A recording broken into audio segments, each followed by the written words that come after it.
নিয়ে আইনা এবার দুধ ছোট ছোট দুধ বড় করে দিবে অনেক করে ওই যে একটা আছে দেখছি নাবির ইয়া খোলা বড় বড় দুধ এটা সবাই নাকি ডাকায় এই খানকির ফোলা ব্যবসার ফোলা কুত্তার বাচ্চা আমার বাড়িতে রাস্তা করে দেয় নাই অথচ আমার বাড়িতে মুক্তিযুদ্ধের ক্যাম্প ছিল তোদের সাথে কথা বলার চেয়ে আমি গাছের ডগে কথা কই ওটাই ভালো ওকে তোরা বাঙালিরা মর মর গোলামের যাত্রা মর।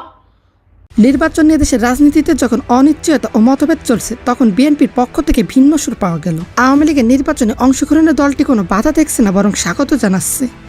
জাতীয় স্বার্থে আমাদের সকলকে ঐক্যবদ্ধ থাকা প্রয়োজন। যিনি যেই দলেরই সদস্য, রাজনৈতিক দলেরই সদস্য হন না কেন, আমাদের অবশ্যই সকলের একটি কথা মনে রাখা দরকার। ফ্যাসিবাদ শাসন আমলে আমরা কেউই নিরাপদ ছিলাম না, আমাদের সন্তানেরা কেউ নিরাপদ থাকতে পারেনি। আমাদের ভোটের অধিকার কেড়ে নেওয়া হয়েছিল, আমাদের সকল গণতান্ত্রিক রাজনৈতিক অধিকার কেড়ে নিয়ে গণতান্ত্রিক আমি জনগণের জন্য সমগ্র সারা বাংলা। সুপ্রিয় দর্শক মন্ডলী, আসসালামু আলাইকুম রহমতুল্লাহ। আশা করি সবাই ভালো এবং সুস্থ আছেন। স্বাগত জানাচ্ছি আমাদের আরো একটি নতুন ভিডিওতে। সুপ্রিয় দর্শক মন্ডলী, ভিডিওর থাম্বনেল সেটা ভিডিওর কিছু অংশ বিশেষ দেখে আপনারা ইতিমধ্যে ধারণা করতে পারছেন আজকের ভিডিওটি কতটা গুরুত্বপূর্ণ।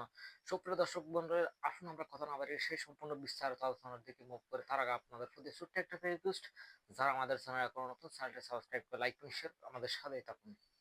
এই খানকির ফোলা ব্যবসার ফোলা কুত্তার বাচ্চা আমার বাড়িতে রাস্তা করে দেয় নাই অথচ আমার বাড়িতে মুক্তিযুদ্ধের ক্যাম্প ছিল তোদের সাথে কথা বলার চেয়ে আমি গাছের ডগে কথা কই ওটাই ভালো ওকে তোরা বাঙালিরা মর মর গোলামের যাত্রা মর। আর ওই টোকাই শালার পুতেরা কক্সবাজার গেছে নাকি হেগো বাবার কাছে, পিটার হাসের কাছে। পিটার হাস কি করবে? আমি ঘোষণা দিচ্ছি আমার পিঁপড়া বাহিনীকে, পিটার হাস নামক এই ক্রিমিনালকে 24 ঘন্টার মধ্যে বাংলাদেশ ছাড়া করতে হবে। এবং তোমরাও ক্যাডার ভিত্তিক রাজনৈতিক সংগঠন গড়ে তোলো। মুক্তিযুদ্ধের সপক্ষের সকল শক্তির কাছে আমার অনুরোধ, পান্না ভাই, যারা এখনো মুক্তিযোদ্ধা, সকল মুক্তিযোদ্ধারা ঐক্যবদ্ধ হয়ে আমরা অস্ত্র জমা দিয়েছি, ট্রেনিং জমা দেই নাই। পৃথিবীর যে প্রান্তে যেখানেই আছি না কেন আমাদের নাতিপুতিদেরকে দিয়ে সংগঠিত করতে হবে। ছেলে মেয়ে নাতি পুতি সবাই যারা মুক্তিযোদ্ধা, ভাতাখোর মুক্তিযোদ্ধারা, তোদের ছেলে মেয়ে নাতিপুতিদেরকে বল আবার ঐক্যবদ্ধ হতে হবে। আমাদের পান্না ভাইয়ের নেতৃত্বে, ZI খান পান্না ভাইয়ের নেতৃত্বে তোমরা যুদ্ধে ঝাঁপিয়ে পড়ো। আমি 10,000 মাইল দূর থেকে তোমাদের সমর্থন দিচ্ছি, অনুপ্রেরণা যোগাচ্ছি। আমি ঘুম ভাঙানিয়া পাখি, আমি এসেছি তোমাদের সবার ঘুম ভাঙাতে, রঙিন আলোয় ভুবন রাঙাতে। উঠো উঠো, জেগে উঠো সবাই, আমি ঘুম ভাঙানিয়া পাখি।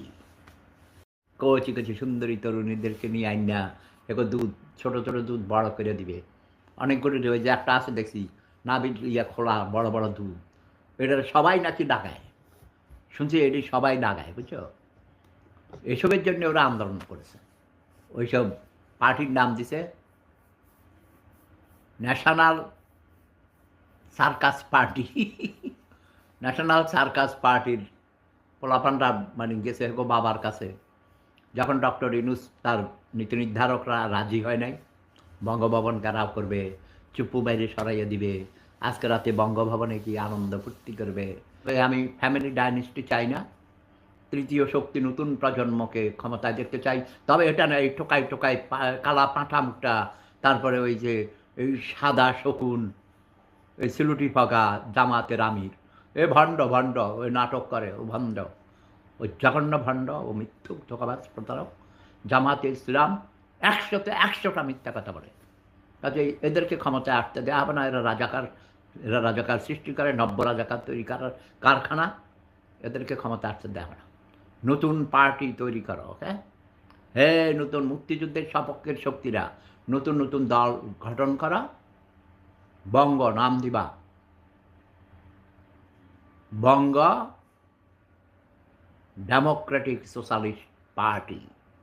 এবং বলছিলাম না, তুমি কি তোমার বাবার ভুল থেকে শিক্ষা নিয়েছ? তুমি বলেছ হ্যাঁ শিক্ষা নিয়েছি। কি শিক্ষা নিয়েছ? আন্ডার শিক্ষা নিয়েছ? তোমার 14 পুরুষের মধ্যে সলিমদ্দি করিমদ্দি রহিমদ্দিন ধৈরাইন্দা সব এমপি মন্ত্রী পার্টির নেতা বানিয়ে দিছ, লুটপাট করেছ, গোপালীর গোষ্ঠী গোপালী। খালেদা জিয়া কইছে না, খালেদা জিয়ার দল ক্ষমতায় আসলে খবর আছে গোপালগঞ্জের ওইসব চল টানা খাবার দেশি অস্ত্র দিয়ে কাজ হবে না, গোপালই সব তুলে দেখা উঠাইয়া হবে। বঙ্গবন্ধুর মাজার, সেখানে আক্রমণ হয়েছিল, প্ল্যান হয়েছিল, বাট আমি আমার পিঁপড়া বাহিনীকে বলেছি নো। একটা বিল্ডিং ভেঙেছ ঢাকায় 32 নম্বর, এটা আবার এখন দোতলা ভাঙছ বাড়ি, এটা 10 তলা হবে, 20 তলা হবে, নো প্রবলেম। আমি সেপুদা ওটাকে 10 তলা করে দেব আমি দেশে গেলে। আমার কোটি কোটি ভক্তবিন্দু আছে, আমি বলবো যে যদি ভাই 100 টাকা কইরাও দেয়, টাকা বস্তার মানে নিয়ে যাইতে পারবো না, ওখানে টাকার পাহাড় হয়ে যাবে, আমি শিওর। আমি জানি আমাকে মানুষ কত ভালোবাসে।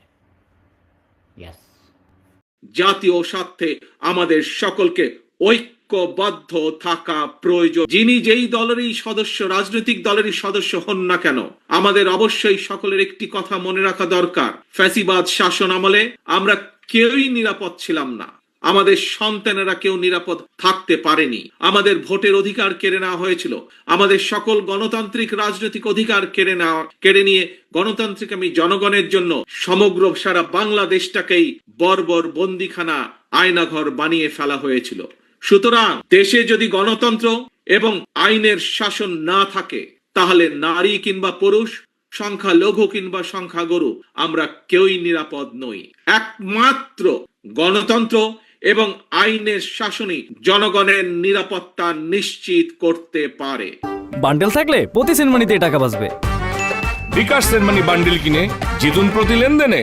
সেজন্যই আসুন দেশে গণতন্ত্র এবং আইনের শাসন নিশ্চিত করার জন্য, রাষ্ট্র এবং সরকারে জনগণের কর্তৃত্ব প্রতিষ্ঠা করার জন্য হাজারো শহীদের রক্তের বিনিময়ে অর্জিত আমাদের গণতান্ত্রিক রাজনৈতিক অধিকারগুলোর সুষ্ঠু প্রয়োগ এবং চর্চা করি। বিভিন্ন ইস্যুতে আমাদের মধ্যে ভিন্ন ভিন্ন মতভেদ থাকবে, কিন্তু সেই ভিন্ন মত নিরসনে আলোচনা হবে। তবে জাতীয় ইস্যুতে গণতন্ত্রের পক্ষের রাজনৈতিক দলগুলোর মধ্যে যাতে মুখ দেখাদেখি বন্ধ না হয়, সেই লক্ষ্যে জাতীয় স্বার্থে আমাদের সকলকে ঐক্য